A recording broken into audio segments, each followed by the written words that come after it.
சென்னை கொருக்குப்பேட்டையில் 1 மாதம் காலமாக குடிநீர் வராததை கண்டித்து அப்பகுதி பெண்கள் சாலை மறியல் போராட்டத்தில் ஈடுபட்ட சம்பவம் அப்பகுதியில் பரபரப்பை ஏற்படுத்தியது. இந்த போராட்டத்தினால் அப்பகுதியில் சுமார் அரை மணி நேரத்திற்கு மேலாக போக்குவரத்து பாதிப்பு ஏற்பட்ட நிலையில் தகவல் அறிந்து சம்பவ இடத்திற்கு வந்த போலீசார் போக்குவரத்து நெரிசலை சரி செய்தனர்.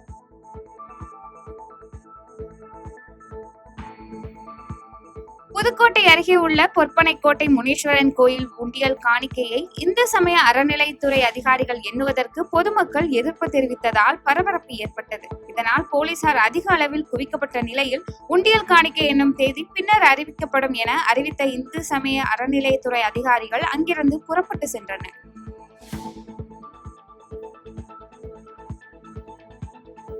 கரூரில் தமிழர் தேசம் கட்சி மாநில நிர்வாக குழு கூட்டத்தில் திருச்சியில் முத்திரையர்களின் அரசியல் அதிகார மீட்பு மாநாடு நடத்துவது குறித்து ஆலோசனை கூட்டம் நடைபெற்றது. இந்த கூட்டத்தில் தலைமை ஒருங்கிணைப்பாளர் மணிகண்டன், மாநில பொதுச் செயலாளர் தளவாடி ரமேஷ், மாநில அமைப்பு செயலாளர் மகுடேஸ்வரன் உள்ளிட்ட பலர் கலந்து கொண்டனர்.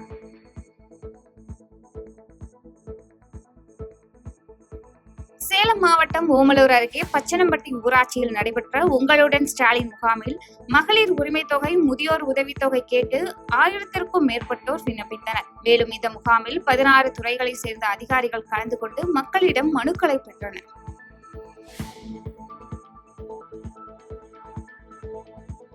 திருப்பூரில் அரசு கேபிள் டிவி சிக்னல் ஒலிபரப்பில் மந்த்ரா என்ற தனியார் நிறுவனத்திற்கு குத்தகைக்கு கொடுத்துள்ளதாக கூறப்படுகிறது. அந்த நிறுவனத்தை சேர்ந்தவர்கள் மாநகரில் உள்ள பல இடங்களில் தனியார் கேபிள் இணைப்புகளை அராஜகமாக அத்துமீறி தனியார் செட்டாப் பாக்ஸ் நிறுவனங்களின் கேபிள் டிவி இணைப்புகள், இன்டர்நெட் இணைப்புகள் என 1 லட்சம் இணைப்புகளை துண்டித்ததாக குற்றம் சாட்டப்படுகிறது. இத்தகைய சதி செயலை செய்த சமூக விரோதிகளின் மீது நடவடிக்கை எடுக்க கோரி திருப்பூர் மாநகர காவல் ஆணையரிடம் புகார் அளித்ததாக பாதிக்கப்பட்ட தமிழக கேபிள் டிவி ஆபரேட்டர்கள் தெரிவித்தனர். அதாவது அரசு கேபிள் டிவி நாங்களும் ஓட்டிட்டு தான் இருக்கோம். ஆனா அதை இன்னைக்கு வரைக்கும் அரசு கேபிளை முழுமையா அரசு கேபிள் மட்டுமே ஓட்டணும் அப்படின்னு சொல்லி அவங்க சொல்லக்கூடிய இந்த காரணம் ஏற்புடையதல்ல. பொதுமக்கள் விரும்பக்கூடிய சேனல்களை கொடுக்கக்கூடிய ஒரு நல்ல குவாலிட்டியான செட்டாப் பாக்ஸ் நாங்கள் ஏற்கனவே பொருத்தி ஓட்டி வருகிறோம். இந்த நிலையில் மீண்டும் 500 ரூபாய் கொடுத்து அரசு கேபிள் செட்டாப் பாக்ஸ் வாங்கி அதை பொருத்துவதற்கு எந்த பொது சேனல்களும் கரெக்டா சரியாக இல்லை. அவர்கள் வேண்டாம் என்று கூறுகிறார்கள். இருப்பினும் நாங்கள் பொருத்தி ஓட்டி வருகிறோம். இந்த நிகழ்வை அவங்க கட்டாயப்படுத்தி இந்த கேபிள் டிவி பிரைவேட் ஓட்டக்கூடாது என்ன கட்டாயப்படுத்தி ஓட்ட சொல்வதன் விளைவு எங்களால் முடியாததால் இந்த மாதிரி கேபிள் டிவி துண்டிப்பு நடக்கிறது. இதை நாங்கள் வன்மையாக கண்டிக்கிறோம் எங்கள் சங்கத்தின் சார்பாக. சேலம் பெரியார் பல்கலைக்கழக தமிழ்துறை தலைவராக பணியாற்றி வரும் பெரியசாமி அலுவலக பணியாளர்களை அவமதித்து ஜாதி ரீதியாக மிரட்டியதாக பலரும் புகார் அளித்தனர். இந்த புகார் தொடர்பாக பல்கலைக்கழக நிர்வாகம் அமைத்த விசாரணை குழு நேற்று புகார் அளித்தவர்களிடம் நேரில் வரவழைத்து விசாரணை நடத்தியது.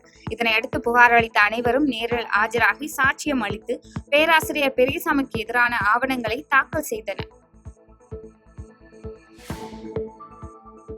தேனி மாவட்டம் ஆண்டிப்பட்டி ஊராட்சி ஒன்றிய அலுவலகத்தில் பள்ளி உட்கட்டமைப்பு மேம்பாட்டு திட்டத்தின் கீழ் 2026ஆம் ஆண்டிற்கான 4 ஊராட்சிகளில் உள்ள 11 பணிகளுக்கு நடைபெறவிருந்த டெண்டர் திமுக ஒப்பந்தக்காரர்கள் வராத காரணத்தினால் ஒத்திவைக்கப்பட்டது. இதனால் ஆத்திரமடைந்த அதிமுக ஒப்பந்ததாரர்கள் கடும் வாக்குவாதத்தில் ஈடுபட்டதால் பரபரப்பு ஏற்பட்டது.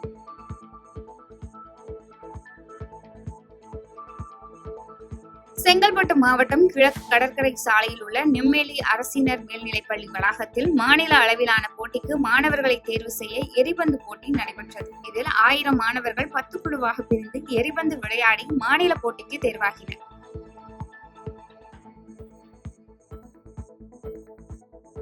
கரூர் மாவட்டம் காளையாம்பட்டி கிராமத்தில் சுண்ணாம்பு கல் குவாரி அனுமதியின்றி செயல்பட்டு வருவதாக அப்பகுதி பொதுமக்கள் பல்வேறு குற்றச்சாட்டுகளை தெரிவித்து வந்தனர். இந்த நிலையில் பொக்லைன் இயந்திரம் மற்றும் லாரிகள் மூலம் சுண்ணாம்பு கல் குவாரியில் பணிகள் நடைபெற்று வருவதால் அப்பகுதி பொதுமக்கள் ஒன்று திரண்டு லாரி மற்றும் பொக்லைன் உள்ளிட்ட சுண்ணாம்பு கல் பாறையை உடைக்க பயன்படுத்தப்படும் இயந்திரங்களை சிறைப்பிடித்தனர்.